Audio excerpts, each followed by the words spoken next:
சன்லேண்ட்ல சமைச்சா சக்தி தானா வரும். மாணவர்களின் சிந்தனைகளை வடிவமைக்க SNS இன்ஸ்டிடியூஷன்ஸ். காஞ்சிபுரம் பச்சைய பாசல்ஸ், சென்னை, காஞ்சிபுரம், வெள்ளூர், திருவண்ணாமலை. பெரிய கட்சியான அதிமுக கூட இடைத்தேர்தல் தில்லுமுல்லுகள்லாம் நடக்கும். ஸோ நாங்கள் போட்டியிடலைன்னு அறிவிக்கிற நேரத்தில் நம்ம ஏன் களம் காண்கிறோம்? உங்க ஆட்சியும் அப்போ அப்படிதான் நடந்துச்சா? நீங்க 2019 சட்டமன்ற முதலமைச்சராக இருக்கும்போது நாங்குநேரி, விக்கிரவாண்டி, கோயம்புத்தூர், சூலூர்ல நடந்துச்சு. அப்போ இப்படித்தான் நடந்துச்சா? அப்ப அதை ஒத்துக்கிறீங்களா? அன்னியூர் சிவா அவர்களை திமுகவுடைய வேட்பாளர் அண்ணா போஸ்ட்னு அறிவிச்சுக்கலாமே. அண்ணா போஸ்ட்னு யாருமே எதிர்க்க வேண்டிய தேவையே இல்லையே. ஒரு அரசியலா பார்த்தா அதிமுக இது பெரிய வீழ்ச்சி தான். 2026 பாட்டாளி மக்கள் கட்சி வந்து அதிமுக கூட வரணும் அப்படின்னு சொல்லி எடப்பாடி பழனிசாமி நம்புறாரு. பாஜக கூட தான் கூட்டணி இல்லைன்னு சொல்லியிருக்காரு. பாட்டாளி மக்கள் கட்சிக்கு ஒரு 5 விழுக்காடு வாங்குது. அந்த 5 விழுக்காடு வந்தா ஒரு அடிஷனல் அட்வான்டேஜ் நமக்கு மாறும், ஒரு பெனிஃபிட்டா மாறும். அதனால நம்ம அதை பகச்சிக்க தேவையில்லை. ஆனா இப்ப பாமகவுக்கு அது ஃபேவர் தானே. அவங்களுடைய பேஸ் ஓட்டர்ஸ் இருக்கக்கூடிய அவங்களுடைய கோட்டை மாதிரியான ஒரு தொகுதி. இப்போ அவங்களுக்கு அது உங்களோட சாதகமா இருக்கும். கண்டிப்பா. இதுல இந்த 1,20,000 வன்னியர்களும் இவங்களுக்கு மட்டும்தான் ஓட்டு போடுவாங்களான்னா இல்ல. திமுகவிலையும் இருக்காங்க, அவங்க நாம் தமிழர் கட்சியிலையும் அவங்க இருக்காங்க. எந்த பாட்டாளி மக்கள் கட்சி அவங்க விரும்புறாங்கன்னா பாஜக கூட இல்லாத பாட்டாளி மக்கள் கட்சியை தான் வன்னியர் சமூகம் விரும்புது. பாஜகவோட இருக்கக்கூடிய பாட்டாளி மக்கள் கட்சி அவங்க விரும்பலை. வலுவான கூட்டணியில இருக்கிறோம் அப்படி அந்த தோற்றம் இருக்காது. பிரதமர் மோடி இருக்காரு, மத்தியில 3வது முறை ஆட்சி. மோடி வந்து பிரச்சாரம் செய்ய போறாரா? இல்ல சார், அண்ணாமலை ஃபேக்டர் இருக்கு. தமிழ்நாட்டுல ஒரு கட்சியை வளர்த்திருக்காரு 3 மடங்கு.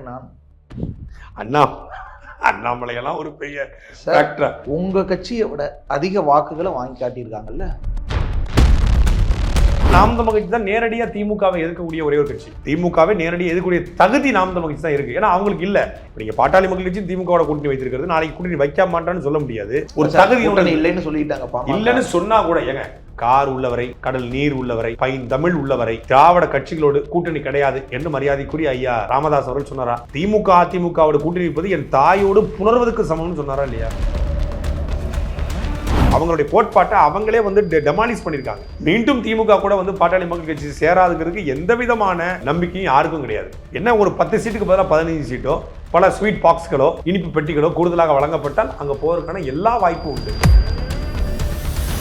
தமிழ்நாட்டிலே ஒரு பெரும் சமூகம்னா வன்னியர் சமூகம் தான், படையாட்சி தான். அந்த படையாட்சி சமூகம் தமிழ்நாட்டில் இந்த பாஜகவில் எவ்வளவு பாதிக்கப்பட்டிருக்காங்க. வன்னியர் வாக்கு அந்நியர்கள் என்று எப்படி சொல்ல முடியும்? மனசாட்சி உள்ள, அரசியல் புரிதல் கொண்ட, பாஜகவுடைய துரோகங்களை தெரிந்த வன்னியர் எப்படி பாட்டாளி மக்கள் கட்சிக்கு வாக்களிப்பாங்க சொல்லுங்க? விக்கிரவாண்டி இடைத்தேர்தல் வருது. இந்த தேர்தலில் போட்டியிடுவோம், அதுவும் மைக் சின்னத்திலே போட்டியிடுவோம்னு அறிவிச்சிட்டிங்க. பெரிய கட்சியான அதிமுக கூட இடைத்தேர்தல், அதில் சில தில்லுமுல்லுகள்லாம் நடக்கும். ஆளுங்கட்சி தன்னுடைய அதிகாரத்தை துஷ்பிரயோகம் பண்ணும். ஸோ நாங்கள் போட்டியிடலைன்னு அறிவிக்கிற நேரத்தில் நம்ம ஏன் களம் காண்கிறோம்? இல்லை, அதிமுக போட்டியிடாததுக்கு நீங்கள் சொன்னது மட்டும்தான் காரணமா அப்படிங்கிற கேள்வி இருக்குல்ல. 2026 பாஜக அதிமுக கூட்டணி வருவதற்கான வாய்ப்பு இருப்பதாகவும், அதற்காக வந்து கிவ் அண்ட் டேக் பாலிசி என்ற அடிப்படையில் விட்டு கொடுப்பதாகவும் ஒரு செய்தி இருக்குது. இன்னொன்று, சிவி சண்முகத்துடைய ஒரு தூரத்து உறவினர் தான் இந்த பாமகவின் சார்பாக போட்டக்கூடிய வேட்பாளர் அன்புமணி அவர்கள். அன்புமணி வேட்பாளர் பேரும் அன்புமணி, தெரியும் உங்களுக்கு. அந்த உறவினர் அப்படிங்கிறக்கா மைத்துண்டர் அப்படின்னால அவர் சிவி சண்முகம் வந்து இல்லை ஒரு சைலண்ட் மோடில் போனதுனாலையும், சரியான வேட்பாளரை வந்து முன்னிறுத்தலை. முத்தமிழ் செல்வனும் வந்து ஏற்கனவே இருந்த சட்டமன்ற உறுப்பினராகவும் அதிமுக வேட்பாளராக நின்ற முத்தமிழ் செல்வன் வந்து இந்த களத்துக்கு வந்து வர விரும்பாது அப்படிங்கிற பல்வேறு காரணங்களால தான் அதிமுக வந்து ஒரு இதில் வந்து பின்னடைவு அடைஞ்சிருக்காங்கன்னு சொல்லணும். இது வந்து அவங்க புறக்கணிக்கலை, பின்னடைவு அடைஞ்சிருக்காங்க. இது ஒரு ஒரு என்ன சொல்கிறது, ஒரு எதிர்கட்சிக்கு, தமிழ்நாட்டில் வந்து ஆக்டிவ் பாலிடிக்ஸ் பண்ணக்கூடிய ஒரு கட்சிக்கு வந்து ஒரு மிகப்பெரிய பின்னடைவு. அதிமுக இந்த தேர்தல் காலத்தில் நாங்கள் 1 விழுக்காடு கூடுதலாக பெற்றுக்கிறோம், 21 விட 24 கூடுதலாக பெற்றுக்கிறோம் என்று இதே எடப்பாடி பழனிசாமி அவர்கள் சொன்னாங்க. கூடுதலாக பெற்ற நீங்கள் திமுகவை நேரடியாக வீழ்த்துவதற்கான ஒரு களம் கிடைச்சிக்குது. இப்படி நடந்து முடிந்த நாடாளுமன்ற தேர்தல் வந்து மோடியா ராகுலா அப்படிங்கிற ஒரு இது இருந்துச்சு. அதே போல் வந்து பாஜக உள்ளே வந்துடக்கூடாது, பிஜேபி அப்படிங்கிற பூச்சாண்டியை கூட திமுக காட்டியது, அதனால அவங்க வென்றாங்க. ஆனால் இது நேரடியாக திமுகவுடைய அதிருப்தி வாக்குகளை எடுக்க வேண்டிய ஒரு மிகச்சிறந்த களம். 3.5 ஆண்டுகால திமுக ஆட்சி என்பது மிக மோசமாக நடந்திருக்கு. அது விடியல் ஆட்சி என்பதே விடிய ஆட்சி தான் எடப்பாடி பழனிசாமி சொல்கிறாங்க. திமுக ஆட்சிக்கு வந்து சரியாக 1 மாதத்துலேயே வந்து விடியல் ஆட்சியை கண்டித்து ஆர்ப்பாட்டம் அப்படின்னு சொல்லி அதிமுக நடந்தது. திமுக அப்படின்னு சொல்லி தமிழ்நாடு முழுக்க கூட்டம் நடத்துனாங்க. அப்போ அந்தளவுக்கு கிளாம்பாக்கம் பேருந்து நிலையமாக இருக்கலாம், அதில் முறைகேடு நடந்திருக்கிறது. இப்போ பரந்தூரில் சிக்கல் இருக்குது, செய்யாறில் விவசாயிகள் மீதான குண்டர் சட்டம், தமிழ்நாடு முழுக்க சாதி ரீதியான அடக்குமுறைகள் அதிகமாக நடந்துக்கிறது. மேல்பாதி, வேங்கை வயல், சேலம் திருமலைகிரி, தென் மாவட்டங்கள் அதிகமாக சாதிய ஆணவ படுகொலைகள் தொடர்ச்சியாக நடக்கிறது. சொல்லப்போனால் இந்த 3 ஆண்டுகளில் 2000 பேர் வந்து தீண்டாமைக்கு உள்ளாக்கப்பட்டிருக்காங்கன்னு சொல்லி எவிடன்ஸ் கதிர் அவர்கள் சொல்கிறாங்க, திருமாவளவன் சொல்கிறாங்க. அதே போல் வந்து தமிழ்நாடு முழுக்க போதைப் பொருளுடைய ஒரு ஹப் மாதிரி மாறிடுச்சு. சென்னை வந்து கஞ்சா, இந்த எல்எஸ்டி ஸ்டாம்ப்பு, அபினு, ஹெராயின்னு மாதிரி இருக்குது. ஜாபர் சாதிக் மேட்டரில் ஒட்டுமொத்த இந்தியா முழுக்க தமிழ்நாடுடைய பெயர் வந்து அசிங்கப்பட்டிருக்கிறது. இவ்வளவு இருந்தும் 30,000 கோடிக்கு மேலே சபரீசனும் உதயநிதி ஸ்டாலின் வந்து கொள்ளையடிச்சிட்டாங்க அப்படிங்கிற பிடிஆருடைய ஆடியோ வந்து ஒரு பரபரப்பை ஏற்படுத்தியது. சமூக வலைதளங்களை பேசவே முடியாத ஒரு சூழல் ஏற்பட்டு ட்விட்டரில் ஒரு சாதாரண மீம் போட்டால் கூட பாம் போட்ட மாதிரி கைது பண்ணக்கூடிய ஒரு சூழல் இருக்குது. இவ்வளத்துக்கும் நீங்கள் எப்போ திமுகவை எதுக்க போகிறீங்க? இவ்வளோ பிரச்சனை இருக்கு இல்லையா? இந்த பிரச்சனையை வந்து மக்கள்கிட்ட சொல்லி அந்த மக்களிடமிருந்து அதை வாக்கை வாங்க வேண்டிய அதிமுக அந்த களத்திலிருந்து விலகி இருப்பது, இது அதிமுகவுடைய அரசியல் வரலாற்றில் மிகப்பெரிய பின்னடைவாக நான் பார்க்குறேன். ஆனால் அதிமுக ஒரு பெரிய ஃபேவரை வந்து மறைமுகமாக யாருக்கு பண்ணியிருக்காங்கன்னா நாம் தமிழர் கட்சிக்கு பண்ணியிருக்காங்க. நீங்கள் உண்மையான அதிமுக தொண்டர்கள் வந்து எங்களுக்கு தான் ஓட்டு போடணும்னு பொன்முடி சொல்கிறாரு. உண்மையான அதிமுக தொண்டர்கள் வந்து எங்களுக்கு தான் ஓட்டு போடுவாங்க, நாங்கள் தான் 10.5 இடஒதுக்கீடு கொண்டு வந்தோம், அதிமுக கூடிய வன்னிய சொந்தங்கள் கூட எங்களுக்கு தான் வாக்களிப்பாங்கன்னு சொல்லி பாட்டாளி மக்கள் கட்சி கிளைம் பண்ணுறாங்க. ஆனால் களத்தில் முன்னேறி கொண்டிருக்கிற ஒரு கட்சி, நீங்கள் வந்து ஒரு ப்ராக்ரெசிவ் பாலிடிக்ஸில் முன்னேறி கொண்டிருக்கிற ஒரு கட்சி வந்து நாம் தமிழர் கட்சி. அதுவும் அங்கீகரிக்கப்பட்ட கட்சியாக முதல் களத்தை காணுகிறது. ஒரு அப்போ ஏற்கனவே நாம் தமிழர் கட்சிலாம் வெல்லுமா, இது வந்துருமா அப்படிங்கிற டவுட்டில் தான் மக்கள் வந்து இது வரைக்கும் வாக்களிச்சிருப்பாங்க. ஆனால் இந்த முறை அங்கீகரிக்கப்பட்டுருச்சு. அங்கீகாரம் அடுத்த அதிகாரத்துக்கு வருவதற்கான வாய்ப்புகள் நாம் தமிழர் கட்சிக்கு இருக்குது. ஒரு மாஸ் கூட்டணியை வர நாம் தமிழர் கட்சி ஃபார்ம் பண்ணுறதாக சமூக வலைதளங்களை பேசுபட பொருளாக மாறி இருக்கிறது. அப்போ இந்த கட்சிக்கு ஏன் வாக்களிக்கக்கூடாது அப்படிங்கிற எண்ணம் விக்கிரவாண்டி வாக்காளருக்கு வருவதற்கான வாய்ப்பு இருக்கிறது. என்ன இருந்தாலும் நாம் தமிழர் கட்சிக்கு இந்த விக்கிரவாண்டி களம் வந்து ஒரு பெரிய அடுத்த கட்டத்துக்கான பாய்ச்சலாக இருக்கும். அது அதிமுகவே நாம் தமிழர் கட்சிக்கு மறைமுகமாக ஒரு வேலையை செஞ்சுக்கிட்டு தான் பார்க்குறேன். அப்போ இது பாஜகவுக்கு ஃபேவரா பண்ணல, உங்களுக்கு தானே ஃபேவரா பண்ணியிருக்காங்க. இப்போ ஃபேவர் எங்களுக்கு தான் வரும் அப்படிங்கிறது நம்பிக்கை. இன்னொன்று அது ஆனால் நேரடியாக அவங்க ஃபேவர் பண்ணது வந்து அவங்களுக்கு தான்.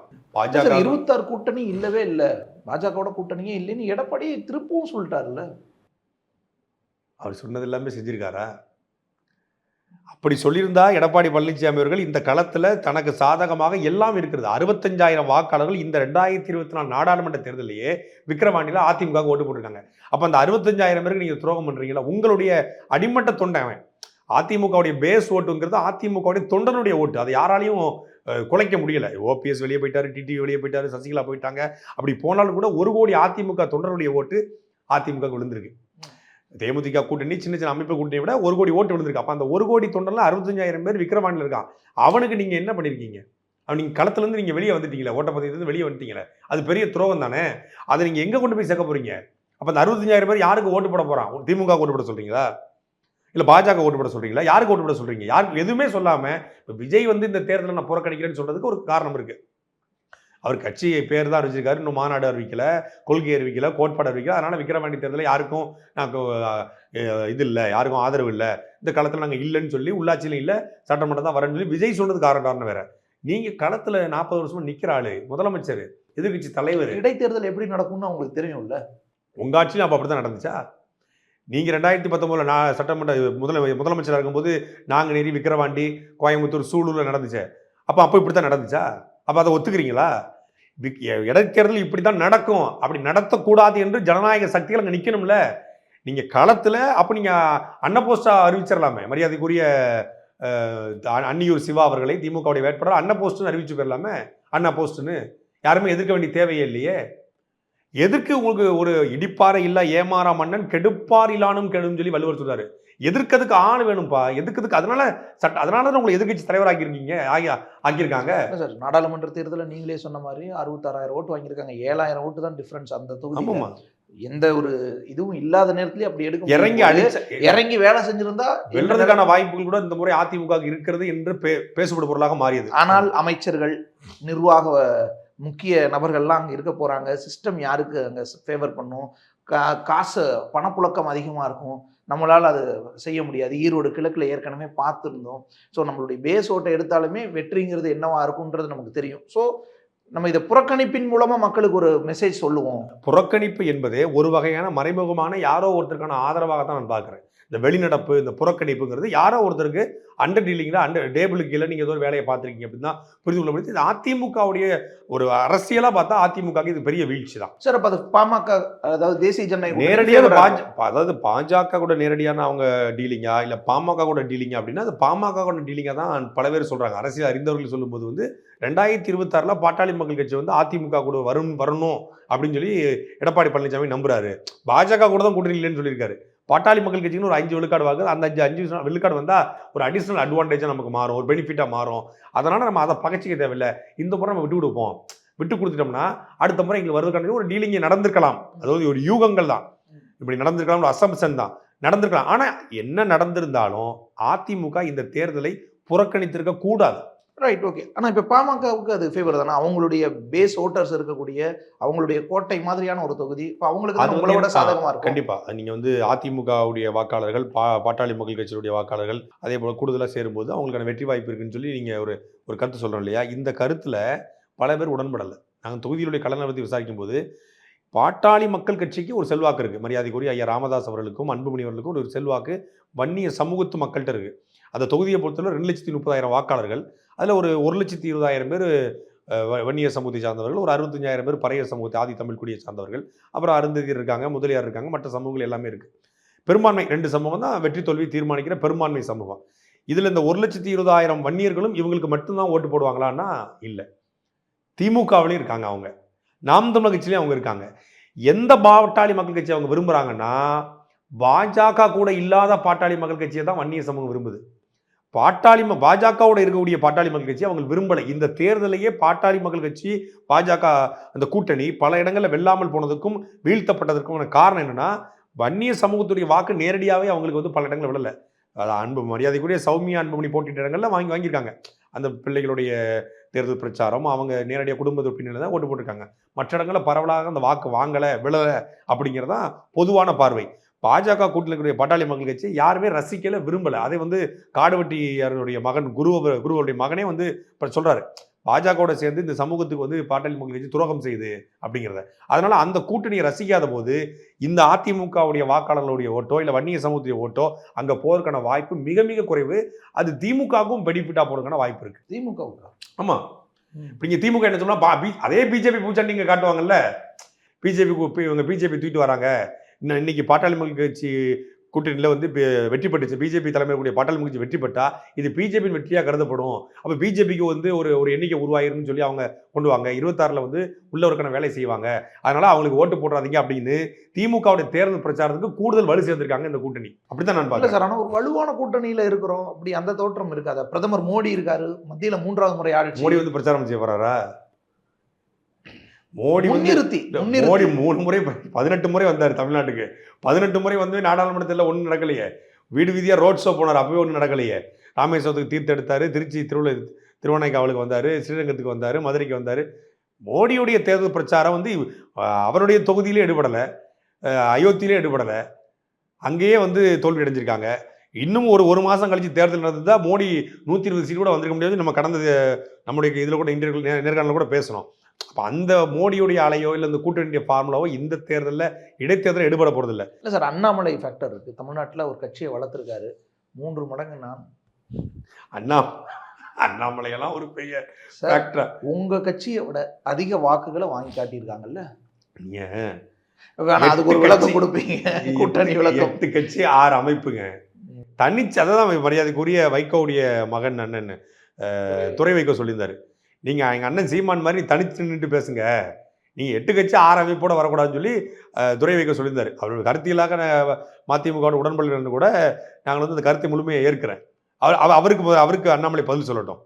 அதே போல் எல்லாருமே கேட்குறாங்க, நாம் தமிழர் கட்சி தனிச்சு நின்று 8.2 விழுக்காடு, கிட்டத்தட்ட 12 தொகுதிக்கு மேலே 10 விழுக்காடு வாங்கியிருக்கிறோம்.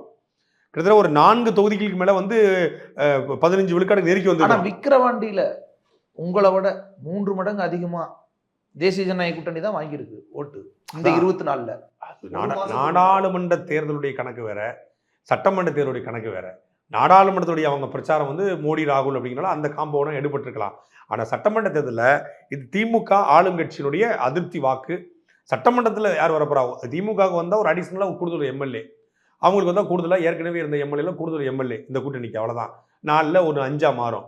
ஆனால் நாம் தமிழ் கட்சிக்கு வந்து ஒரு பெரிய அரசியல் புரட்சியாக இருக்கும். இன்னொன்று 234 தொகுதியில் வந்து நாம் தமிழ் கட்சிக்கு வந்து களப்பணி எப்படி நடக்கும்னு நீங்கள் வந்து பார்த்தீங்கன்னா தெரியும். நாம் தமிழ் கட்சி ஒரு எப்பவுமே இடைத்தேர்தலை ஒரு வெக்கேஷன் மாதிரி வந்து கொண்டாடுவாங்க, என்ஜாய் பண்ணுவாங்க. ஏன்னா ஓட்டுக்கு பணம் கொடுக்க போகிறது இல்லை. கிடைக்கிற கூழோ கஞ்சியோ கம்பங்கூழோ கேப்பக்கூழோ வாங்கி குடிச்சிட்டு இருக்கிற கல்யாண மண்டபங்கள் எங்கேயாவது அப்படி தங்கிக்கிட்டு ஒரு ஜாலியாக ஒரு திருவிழா போல் நாம் தமிழ் கட்சி வந்து அதை எடுத்துக்கொண்டு போங்க. இந்த முறை வந்து கூடுதலாக நாங்கள் வந்து நிறைய பிளானிங்கோட போகிறோம். எங்களுக்குன்னு பல பிரசாந்த் கிஷோர்கள் எங்ககிட்டே இருக்காங்க இல்லையா கட்சிக்குள்ளேயே. அதன் மூலமாக வந்து பல்வேறு பரப்புரைகளை திட்டமிட்டுருக்கிறோம். சமூக வலைதளங்களை தாண்டி சமூக மக்களை சந்தித்து, அந்த பகுதி மக்களை சந்தித்து அவங்களுடைய பிரச்சனைகள், ஏன்னா அது முழுக்க முழுக்க விவசாயம், கரும்பு நெல் விளையக்கூடிய பகுதி, சர்க்கரை ஆலைகள் இருக்கக்கூடிய பகுதி, எத்தனை தான் உழைச்சாலும் அவங்களுக்கான கூலி இது வரைக்கும் போய் சேரவே இல்லை. ஒரு அடிமட்ட மக்களாகவே இருக்காங்க விக்கிரவாண்டி மக்கள். ஒரு அடர்த்தியாக மக்கள் வாழக்கூடிய பகுதி. அப்போ அவங்க இன்னும் அந்த பின்தங்கிய நிலையில் இருக்காங்க. இன்னும் கல்வி வசதி இல்லை, இன்னும் மருத்துவ வசதி இல்லை, சாலை வசதி இல்லை, இன்னும் பல கிராமங்களில் அடிப்படை கட்டமைப்பே உருவாக்கப்படலை. இதை எல்லாத்தையுமே மக்கள்கிட்ட கொண்டு போய் எடுத்துரைப்போம். எடுத்துரைத்து 234 தொகுதியிலிருந்து ஒரு தொகுதிக்கு குறைந்தபட்சம் 100 பேர் வரணும்னு சொல்லி சீமான் அவர்கள் வந்து சொல்லியிருக்காங்க. அது தொகுதிக்கு 100 பேர், ஒரு தொகுதிக்கு 100 பேர், 15 நாள் பிரச்சாரம். 25ஆம் தேதியிலிருந்து அண்ணன் சீமான் தொடங்குறாங்க. தொடர்ச்சியாக 12 நாளும் ஒரு நாளைக்கு 4 கூட்டம். அப்புறம் கணக்கு பண்ணிக்கோங்க. 12 நாள் 23,500 பேர் தொகுதிக்குள்ள இறக்க போறோம். இதுதான் எங்களுடைய மிகப்பெரிய 10 பேர்த்துக்கு ஒரு நாம் தமிழர் நிர்வாகம் அப்படிங்கிற மாதிரியான ஒரு கான்செப்டை உருவாக்குறோம். அது வந்து ரொட்டேஷனா ஒரே 100 பேரும் 23,000 பேரும் ஒரே நேரத்தில் இருக்க மாட்டாங்கல்ல. ஒரே நாள்ல இல்ல ரொட்டேஷன் வரும். 100 பேர் தொகுதிக்கு அப்படிங்கும்போது அவங்க வந்து 24ஆம் தேதி ஒரு 10 பேர் இருப்பாங்க, 24 அப்படி ஒரே நேரத்தில் ஒரு 2000 பேர் 3000 பேர் களத்தில் இருக்கிற மாதிரியான ஒரு சூழல் அமையும். அதேபோல் ஞாயிற்றுக்கிழமைகளில் அதிகமான சனி ஞாயிறுகள் அதிகமாக இருப்பாங்க. 2 சனி ஞாயிறு வந்து 4 சனி ஞாயிறு வருது. அது எல்லாமே ஒரு கால்குலேஷன் வச்சிருக்கிறோம். அதே போல் 12 நாட்கள் நான் சீமானுடைய பொதுக்கூட்டம் இருக்குது. ஒவ்வொரு நாளும் 4 கூட்டம். காலையில் 6 மணி தொடங்கி 11 மணி வரைக்கும் மக்களோட பிரச்சாரம், மாலையில் பொதுக்கூட்டங்கள். அப்போ அதெல்லாம் வந்து ஒரு பெரிய அளவில் மக்கள்கிட்ட எடுபடும், மக்கள்கிட்ட வந்து வசீகரிக்கும் நம்புகிறோம். ஸோ போனால் நாடாளுமன்ற தேர்தலில் 8000 சொச்சம் ஓட்டு தானே. திமுக ஆரம்பிக்கும் போது இதே மாதிரி 165 சட்டமன்ற நமக்கு இடையில பாமக பெரிய ஓட்டு வங்கியோட இருக்குல்ல, ஒரு 28,000 30,000 ஓட்டோட இருக்காங்க. இருக்கட்டுமே, மிட்டம் டெஸ்ட்ல ஃபெயில் ஆனவன் பப்ளிக்ல வந்து பாஸ் ஆகணும். அவங்க இன்னும் பெருசா பாஸ் ஆவாங்கல்ல. அப்ப ஆகிட்டு போட்டோம். அவங்க என்ன பாஸ் ஆனாலும் 10th ஃபெயில் தானே. நாங்க 8ஆம் பாஸ் ஆகி போறோம்ல. எங்களுக்கு ப்ராக்ரெசிவ் பாலிடிக்ஸ்ல எங்களுக்கு வந்து ஒரு டபுள் டிஜிட் அடிச்சு மேலே ஏறி நாங்கள் நாம் தமிழ் வருது அப்படிங்கிறதே ஒரு பெரிய நம்பிக்கை தானே. இந்த தேர்தல் நீங்கள் இன்னைக்கு சொல்றதை எழுதி வைத்துக் கொள்ளுங்கள். நாம் தமிழ் கட்சியுடைய தேர்தல் அரசியல்ல விக்கிரவாண்டி சட்டமன்ற இடைத்தேர்தல் என்பது ஒரு மிகப்பெரிய பங்காற்றும். ஒரு பெரிய வளர்ச்சியை நாம் தமிழ் நாங்கள் இலக்கு வெற்றி தான். நீங்க சொன்ன மாதிரி 65,000 70,000 வாக்களை எடுத்தாலே மிகப்பெரிய வெற்றி. ஏன்னா 3 அணியும் ஸ்ட்ராங்காகவே நிற்க போறாங்க.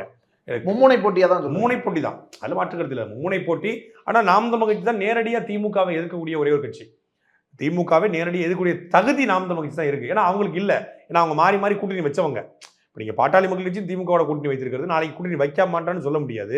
பாஜகவும் திமுகவோட கூட்டணி வச்சிருக்கிறது, நாளைக்கு எல்லாத்தையும் சரி என்று கூட திருப்பி கூட்டணிக்கான வருவதற்கான வாய்ப்பு இருக்கிறது. ஒரு தகுதி இல்லைன்னு சொல்லிட்டாங்க. இல்லைன்னு சொன்னா கூட ஏங்க, கார் உள்ளவரை, கடல் நீர் உள்ளவரை, பார் உள்ளவரை, பைந்தமிழ் உள்ளவரை திராவிட கட்சிகளோடு கூட்டணி கிடையாது என்று மரியாதைக்குரிய ஐயா ராமதாஸ் அவர்கள் சொன்னாரா? திமுக அதிமுகவோட கூட்டணி வைப்பது என் தாயோடு புணர்வதற்கு சமம்னு சொன்னாரா இல்லையா? இந்த வார்த்தையெல்லாம் சொன்னா அவர் தானே சொன்னார். ஐயா தான் சொன்னாங்க. ஐயா மீது எனக்கு மதிப்பு உண்டு. இடஒதுக்கீட்டில் அவங்களுடைய போராட்டத்தோ இல்லை விவசாய மக்களுக்கு, பாட்டாளி மக்களுக்கு அவங்களுடைய போராட்டத்தை நான் கொச்சைப்படுத்த மாட்டேன். ஒரு மிகச்சிறந்த ஒரு போராளி, எனக்கு அதில் எந்த மாற்று கருத்தும் இல்லை. ஆனால் அவர் தான் இப்படி சொன்னார். அப்போ சொல்லிட்டு திருப்பி அதிமுக கூட அவங்க கூட்டணி வைக்கலையா? 2019-21 மாற்றம், முன்னேற்றம், அன்புமணி என்ற கோட்பாட்டை கொண்டு வந்து 2016 நின்னவங்க திருப்பி அதையே திமுகவோடும் அதிமுகவோட பாஜகவோட கூட்டணி வச்சாங்க. இந்த முறையும் பாஜக தோல்ல ஏறி தான் அவங்க சவாரி பண்ணியிருக்காங்க. அவருக்கு ஒரு ராஜ்யசபா எம்பி கிடைக்கும் அப்படிங்கிற அடிப்படையில் தான் அவங்க நிற்கிறாங்க. அப்போ எல்லாத்தையுமே அவங்களே அவங்களுடைய கோட்பாட்டை அவங்களே வந்து டெமாலிஷ் பண்ணியிருக்காங்க. மீண்டும் திமுக கூட வந்து பாட்டாளி மக்கள் கட்சி சேராதுங்கிறதுக்கு எந்த விதமான நம்பிக்கையும் யாருக்கும் கிடையாது. என்ன ஒரு 10 சீட்டுக்கு பதிலாக 15 சீட்டோ, பல ஸ்வீட் பாக்ஸ்களோ, இனிப்பு பெட்டிகளோ கூடுதலாக வழங்கப்பட்டால் அங்கே போவதற்கான எல்லா வாய்ப்பும் உண்டு. அது நமக்கு எந்த மாற்று கருத்தும் கிடையாது. இது வரைக்கும் கூட்டணியை வைக்காத கட்சிங்கிறது, யாரு கூடயும் சேராத கட்சிங்க, கரைப்படாத கரங்களுக்கு சொந்தக்காரங்க அப்படின்னு நம்ம சொல்லிட முடியாதுல்ல வெளிப்படையா. அப்போ அதை வந்து அந்த திமுகவுடைய அதிருப்திகளையோ தவறுகளையோ சுட்டி காட்டுவதற்கான நேரடி தகுதி பாட்டாளி மக்கள் கட்சிக்கு கிடையாது. குறிப்பாக பாஜக தலைமையிலான பாட்டாளி மக்கள் கட்சிக்கு எதையும் கண்டிக்கிற தகுதி இல்லை. ஆத்துமணல் கொள்ளையை கண்டிச்சிருமா? இல்லை கனிம வள கொள்ளையை கண்டிச்சிட முடியுமா? இல்லை வந்து மலை கொள்ளை கண்டிச்சு எல்லாத்தையும் செய்யறதே பாஜக தான். நீங்க விவசாயிகளை பத்தி பேசுவதற்கு பாஜக தலைமையிலான பாட்டாளி மக்கள் கட்சிக்கு எந்த தகுதியுமே இல்லையே. பாட்டாளி மக்கள் கட்சிக்கு விவசாயத்தை பத்தி பேசலாம், அவங்க நெய்வேலிக்காக போராடுறாங்க. ஆனா அதே பாஜக தான் இங்க பரந்தூர்ல விமான நிலையத்தை எடுக்கிறதுக்கு துடிச்சுக்கிட்டு இருக்கு. எடுத்து கொடுக்கறது திமுகவா இருந்தாலும் கேட்கறது யாரு? மேல இருந்து அவங்க கேட்கறாங்க, அவங்க எடுத்து கொடுக்குறாங்க. டிட்கோ எடுத்து கொடுக்குது, தமிழ்நாடு இண்டஸ்ட்ரியல் டெவலப்மெண்ட் கார்பரேஷன் எடுத்து கொடுக்குறாங்க. கிட்டத்தட்ட 5700 ஏக்கர். வாழ்றது யாரு வாழ்றா? எந்த பாட்டாளிகளுக்காக, எந்த வன்னிய சொந்தங்களுக்காக கட்சி நடத்துறோம்னு சொல்றாங்களோ அந்த வன்னிய சமூகத்து மக்கள். ஏகனாபுரத்துல வாழக்கூடிய 1300 குடும்பங்கள்ல கிட்டத்தட்ட 650 குடும்பம் வன்னியர் குடும்பம். பறையரும் வன்னியர் மட்டும்தான், வேற யாரும் கிடையாது. அதாவது நீங்க இதெல்லாம் டீட்டெயிலா பேச நினைச்சுக்கிட்டு இருந்தேன் காணொலியாவே. 13 கிராமங்க, 13 கிராமத்திலையும் வன்னியர் பறையரை தாண்டி வேற யாருமே கிடையாது. 1714 ஏக்கர். ஏகனாபுரம், பரந்தூர், நெல்வேலி, நெல்வாயி அப்படின்னு சொல்லி ஒரு 13 கிராமங்கள் இருக்கு. 13 கிராமங்கள்ல ஒரு 4 கிராமங்கள் மொத்தமாக கிராமமே அந்த பரந்தூர் விமான நிலையத்துக்காக எடுக்கப்படுகிறது. வாழ்றவன் அத்தனை பேரும் வன்னியர். அந்த பாஜக எடுக்க துடிக்கிறது, திமுக எடுத்து கொடுக்க துடிக்கிறது. அதை தடுக்க வேண்டிய நீங்கள் அந்த பாஜக கூட்டணியில் உட்கார்ந்தா வன்னிய சமூகத்துக்கு செய்யற துரோகம் இல்லையா? அந்த துரோகத்தை பார்த்து கொண்டு அந்த மக்கள் உங்களுக்கு வாக்களிக்கணுமா? சொல்லுங்க. செய்யாறுல சிப்காட் யாரு கொண்டு வர்றா? திமுக கொண்டு வருகிறது. அந்த திமுக கொண்டு வருவது பாதிக்கப்படுறவன் யாரு? வன்னியர், பறையர். நேரடியாக களத்துல இறங்கி நின்று போராட வேண்டியது பாட்டாளி மக்கள் கட்சி. அதை செய்திருக்கிறதாங்க. அப்படி நேரடியாக நீங்க கிளைம் பண்ணா 1000 பிரச்சனைகள் நேரடியாக பாஜகவில் அதிகமாக பாதிக்கப்பட்டிருப்பது வந்து வன்னிய சொந்தங்கள் தான். தமிழ்நாட்டினுடைய உங்க எல்லாருக்கும் நம்ம தெரியும், சொல்றதுனால எந்த தயக்கமும் இல்லை, தமிழ்நாட்டுடைய முதன்மையான பெரிய சாதி தமிழ்நாட்டிலே ஒரு பெரும் சமூகம்னா வன்னிய சமூகம் தான், படையாட்சி தான். அந்த படையாட்சி சமூகம் தமிழ்நாட்டில் இந்த பாஜகவில் எவ்வளவு பாதிக்கப்பட்டிருக்காங்க? ஜிஎஸ்டினால சிறு குறு தொழில்கள் எவ்வளவு மோசமாக பாதிக்கப்பட்டிருக்கிறது. அதே போல வந்து இந்த வேளாண் மசோதா சட்டம் முழுமையாக நிறைவேற்றப்பட்டு வந்தால் அதிகமாக பாசுவது வேளாண் குடிகளாக இருக்கக்கூடிய வன்னிய சமூகம் தான். அப்படி துரோகங்களை செய்கிற அந்த கூட்டணியோடு நீங்க உட்கார்ந்து கொண்டு வன்னியர்கள் எங்களுக்கு வாக்களியுங்கள், வன்னியர் வாக்கு அந்நியர்கள் என்று எப்படி சொல்ல முடியும்? எப்படி கிளைம் பண்ண முடியும்? மனசாட்சி உள்ள அரசியல் புரிதல் கொண்ட பாஜகவுடைய துரோகங்களை தெரிந்த வன்னியர் எப்படி பாட்டாளி மக்கள் கட்சிக்கு வாக்களிப்பாங்க சொல்லுங்க? சத்தியமா போட மாட்டாங்க. ஆனா இது என்னன்னா, இது இந்த வாக்கு செதறும். இது நேரடியா இது நாம் தமிழ் கட்சி தான் வந்துரும், இது மொத்தமா வந்து இது உண்மையிலே செதறும். இது வந்து பாஜக மீதான ஒரு பெரிய வெறுப்பு எல்லா சமூகத்துக்கும் இருக்கு, குறிப்பா வன்னிய சமூகத்துக்கு அதிகமாகவே இருக்கிறது. இந்த களத்துல போய் நான் விசாரிச்சனால சொல்றேன், சும்மா சொல்லல. நான் வந்து நேரடியா பரந்தூருக்கு போனேன், ஏகனாபுரத்தில் ஒரு நாள் இருந்தேன். அந்த மக்கள் சொல்ற இதை உள்வாங்கி தான் நான் உங்ககிட்ட கடத்துறேன். இது என்னுடைய கருத்து கிடையாது, மக்களுடைய கருத்து. அதே போல விக்கிரவாண்டியிலும் களத்துக்கு போய் பார்த்துட்டு இருந்தா நம்ம சொல்றோம். அப்போ இது செதறும். இது நாம் தமிழ் கட்சிக்கு வரும், திமுகவுக்கு போறோம். யாருக்கு இது ஃபேவரா போக போகுது, இல்லை யாருக்கு வளர்ச்சி கொடுக்க போகுது, அது மக்கள் களத்துல 15 நாட்கள் நிற்க போறதை பொறுத்தா இருக்குது. ஆனா மக்கள் ஒரு கோபத்தில் இருக்காங்க. பாஜக தலைமையிலான பாட்டாளி மக்கள் கட்சியை விரும்பல. சரிங்க சார், ஓகே. நாம் தமிழர் கட்சியை விரும்புறாங்கன்னே வச்சுக்கிட்டாலும் விக்கிரவாண்டியில் ஒரு வேட்பாளர் கூட நம்மளுக்கு கிடைக்கல. இல்ல விக்கிரவாண்டி தானங்க அவங்க அபிநயா பொன்னிவளவன், விக்கிரவாண்டியை பூர்வீகமாக கொண்டவர், விக்கிரவாண்டியில படிச்சவர், விக்கிரவாண்டி தான் அவங்களுக்கு. அப்ப தருமபுரியில் நமக்கு வேட்பாளர் கிடைக்கலையா? இங்க இருந்து ஆளை கூட்டிட்டு போனோம். ஆமா, விக்கிரவாண்டியில வந்து அவங்க இருந்தாங்க. அவங்க பேரே விக்கிரவாண்டி அபிநயா தான். என் அலைபேசியில விக்கிரவாண்டி அபிநயா தான் போட்டு சேவ் பண்ணி வச்சிருப்பேன். விக்கிரவாண்டி உட்பட்ட அந்த விழுப்புரம் பாராளுமன்ற தொகுதி வந்து தனி தொகுதி. அங்க அபிநயாவை நிப்பாட்ட முடியாது. அதனால மரியாதைக்குரிய அண்ணன் களஞ்சியம் அவர்களை அங்க நிப்பாட்டும். பக்கத்து தொகுதி கள்ளக்குறிச்சி, அங்க ஏற்கனவே ஜெகதீச பாண்டியன் அவர்களே வந்து நிறுத்திட்டாங்க. இந்த பக்கம் பார்த்தீங்கன்னா அடுத்தடுத்து திருவண்ணாமலை வருது, அங்கே ஏற்கனவே மருத்துவர் ரமேஷை நிறுத்திட்டாங்க. அப்போ அபிநயாவுக்கு வாய்ப்பு கொடுக்கணும். ஏன்னா ஒரு நல்ல படித்த பெண்ணு, அது மட்டும் இல்லாமல் ஒரு அரசியல் புரிதல் கொண்ட ஒரு பெண்ணு, ஒரு இளம் வேட்பாளருக்கு வாய்ப்பு கொடுக்கணும், ஒரு பெண் வேட்பாளருக்கு வாய்ப்பு கொடுக்கணும்னு நினைக்கிறாங்க. அப்போ அவங்களுக்கு அபிநயா ஒரு நல்ல கேண்டிடேட், ஒரு நல்ல கேடர் அப்படின்னு சொல்லி அண்ணன் சீமான் அவர்கள் நினைக்கிறாங்க. அவங்கள வளர்த்துருக்கணும், கேடரை ஒரு லீடராக மாற்றணும் அப்படின்னு நினைக்கிறாங்க. அப்போ எங்கே வாய்ப்பு கொடுக்கும் போது கிருஷ்ணகிரியில் வீரப்பனாருடைய மகளுக்கு கொடுக்கணும் அப்படிங்கிறது மார்ச்லேயே முடிவு பண்ணிட்டாங்க, பிப்ரவரியிலே முடிவு பண்ணிட்டாங்க. நிப்பாட்ட போறாங்க ரகசியமா வச்சிருந்தாங்க ஒரு சைலண்டா. அப்போ வேற ஆப்ஷனே இல்லைங்கும் போது தருமபுரி நிப்பாட்டுவோம் அப்படின்னு சொல்லி தான் நம்ம தருமபுரிக்கு கொண்டு போறோம். தருமபுரியில இருந்து நம்ம போய் யாரையும் வளர்க்கலையா? 6 சட்டமன்ற தொகுதி இருக்கு. இல்ல நமக்கு ஒரு கேண்டிடேட் இருக்கணும்ல, ஒரு பாராளுமன்ற தொகுதி. நீங்க திருச்சூர்ல பிறந்த தமிழிச்சி தங்கப்பாண்டி ஏன் தென் சென்னை கொண்டு வராங்க? தென்சென்னையில ஆளே இல்லையா? திமுக அதிமுக மேல நமக்கு அந்த பார்வை இருக்கு. அவங்க பெரும்பான்மை சமூக பண்ணா அது வந்து ஒரு தேர்தல் காலம். நாம் தமிழர் திமுக அதிமுக பண்ணா உங்களுக்கு தேர்தல் வீகம், அது திமுக மேல பார்வை இருக்கு. நாங்களும் தேர்தல் வீகங்களை போடுவோம்ல. எங்களுக்கும் சில வந்து அரித்மெட்டிக்ஸ் மேத்மெட்டிக்ஸ்லாம் எங்களுக்கு இருக்குல்ல. நம்ம அதெல்லாம் உடைக்கிறவங்க இல்ல சொல்றோம். நம்ம எதை உடைக்கணும்? சாதி ரீதியாக வேட்பாளரை போடுறதா உடைக்கிறேன்னு இப்ப சொல்றோம். அபிநயா கூட அந்த அடிப்படையில தான் நீங்க அபிநயா அவர்கள் வந்து அந்த சமூகம் என்பதற்காக வாய்ப்பு கிடையாது. அவர் உண்மையான ஒரு தமிழ் சமூகத்துக்கான ஒரு மகள். அவர் நல்லா படிச்சிருக்காங்க. ஒரு தமிழ் தேசிய மீது மிகப்பெரிய பற்று இருக்கிறது, தமிழ் மீது பற்று இருக்கிறது, ஒரு புரிதல் கொண்டவங்க. அவங்கள ஒரு நல்ல லீடரா வளர்க்க வேண்டியது அண்ணன் சீமானுடைய கடமையா பார்க்குறாரு. ஒரு படித்து முடிச்சுட்டு ஒரு மருத்துவம் படிச்சுட்டு இருக்கும்போது அண்ணன் சீமானுடைய கொள்கைகளை பின்பற்றி குடும்பமாக வந்து கட்சியில் இணைகிறாங்க, மேடையில் பேசுகிறாங்க. மேடையில் பேசும்போது தெளிவு இருக்கிறது. அப்படி நம்ம கட்சியில் வந்து என்ன ஒரு ஏற்கனவே இருந்த ஒரு அரசியல் வாரிசுடைய மகள் வந்து இணைய மாட்டாங்க, ஒரு பெரும் தலைவர்கள் வந்து இணைய மாட்டாங்க. அப்போ வர்றவங்களை தலைவர்களாக வந்து நம்ம உருவாக்க வேண்டிய தேவை இருக்குது. இப்போ நான்லாம் கட்சியில் சேரும்போது உண்மையிலே தேவேந்திரன் உட்காந்து பேசணும்னு நினச்சி வந்தேன்.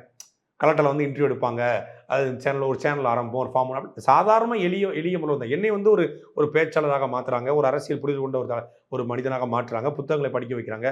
இந்த புத்தகம்லாம் படிப்பா, ஒரு ஆலிவர் ஹெம்பர் எழுதிய புத்தகத்தை படி, பிரிட்டிஷ் உளவாதிகளுடைய ஒப்புதல் வாக்குமூலம் படி, அமெரிக்காவுடைய உளவாளிய ஒப்புதல் வாக்குமூலம் படிங்க, ஐயா நம்மளுடைய புத்தகத்தை படிங்க, இறையன்பு புத்தகத்தை படிங்க, காப்பா அரவன் எழுதிய தமிழரின் அடிமையானங்கிற புத்தகத்தை படிங்க, திருக்குறளை முழுமையாக படிச்சிரு, சங்க இலக்கியங்கள் கொஞ்சம் படி, இலக்கியம் குறித்த ஒரு புரிதலை படிக்கணும், இந்த படங்களை பாரு, இதை பார்த்து தெரிஞ்சுக்க அப்படின்னு சொல்லி அண்ணன் சீமான் அவர்கள் வந்து ஒரு கேடராக என்னை மாற்றுறாரு.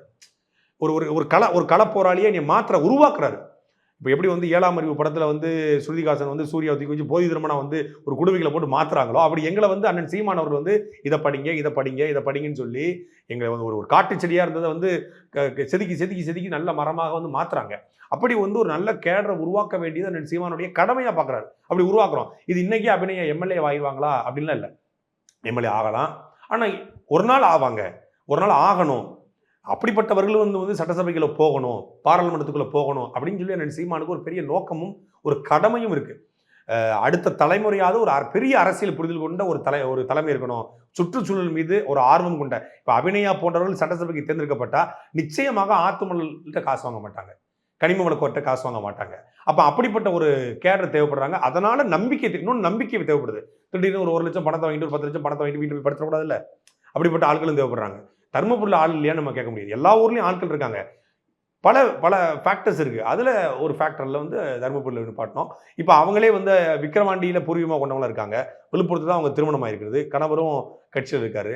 இப்போ விக்கிரவாண்டியில் ஒரு அட்டென்ஷன் தேவைப்படுது. இப்போ 100 பேர் இருக்காங்க, 100 பேர் வேட்பாளர், ஸ்ட்ராங் வேட்பாளர் சௌமியா அன்புமணி எதிர்த்து இவ்வளோ ஓட்டு வாங்கியிருக்காங்க. ஸோ அவங்கள கொண்டு வந்து நிறுத்துவோம்னா, இன்னொன்று அந்த ஊரை சேர்ந்தவங்க, அவங்களுக்கு வேலை செய்யறது கொஞ்சம் எளிதாக இருக்கிறது.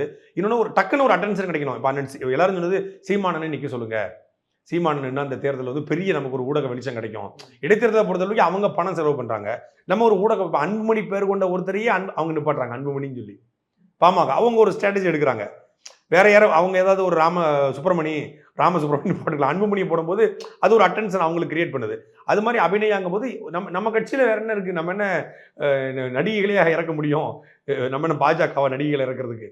அப்போ நமக்கு இருக்கிற ஒரு கள போராளி நம்ம நிப்பாட்டியிருக்கிறோம். ஸோ எவ்வளோ நம்பிக்கையாக இருக்கீங்க சார் இந்த விக்கிரவாண்டி இடைத்தேர்தல்? இல்லை, எல்லா தேர்தலையுமே நம்ம வந்து நம்பிக்கையோடு தான் களம் காண்கிறோம். ஆனால் ஏற்கனவே இருந்த இடைத்தேர்தலை விட இந்த இடைத்தேர்தல் வந்து எனக்கு தனிப்பட்ட முறையில் ஒரு கூடுதல் நம்பிக்கை இருக்குது. நீங்கள் 8500 வாக்கு தான் இந்த முறை வாங்கியிருக்கிறது, அதுதான் நாம் தமிழ் வாங்கல, அதோட குறைவாக தான் வாங்கணும்னு சொல்லி உங்களுடைய அசம்ஷன் சொன்னாலும் கூட நான் பார்ப்பது தனிப்பட்ட முறையில் இது 3.5 ஆண்டுகால திமுக ஆட்சியின் மீதான அதிருப்தி மக்களுக்கு இருக்கிறது, பாரதிய ஜனதா கட்சி மீதான அதிருப்தி மக்களுக்கு இருக்கிறது. இந்த 2 அதிருப்தி வாக்காளர்களே ஆயிரக்கணக்கில். இது இல்லாமல் அதிமுகவுடைய உண்மையான தொண்டர்கள் ஒரு வருத்தத்தில் இருக்காங்க. கோபத்திலும் சொல்ல முடியாது எடப்பாடி மேலே ஒரு வருத்தத்தில் இருக்காங்க. இது எல்லாம் சேர்ந்து நாம் தமிழ் கட்சிக்கு மிகப்பெரிய கை கொடுக்கும். கூடுதலாக அண்ணன் சீமானுடைய தேர்தல் பரப்புரை, நாம் தமிழ் கட்சி 234 தொகுதிகளுடைய பொறுப்பாளருடைய பரப்புரை, விழுப்புரத்தில் இருக்கக்கூடிய பொறுப்பாளர்களுமே இந்த முறை வந்து தமிழ்நாட்டிலே கம்மியான ஓட்டை நம்ம வாங்கிட்டோம், அடுத்த முறையாக நம்ம அடிச்சு காட்டணும் அப்படின்னு அவங்களும் ஒரு வெறித்தனமான மோடில் தான் இருக்காங்க, ஒரு ஆக்டிவ் மோடுக்கு வந்துட்டாங்க. அது எல்லாமே சேர்ந்து ஒரு பெரிய பலம் கொடுக்கும்னு நான் நம்புறேன். நன்றி சார், உங்களோட எனக்கு ரொம்ப நன்றி. சன்லேண்ட்ல சமைச்சா சக்தி தானா வரும். மாணவர்களின் தனித்திறமைகளை மேம்படுத்த SNS institutions. Kanchipuram Pachaiyappa silks, Chennai, Kanchipuram, Vellore, Tiruvannamalai.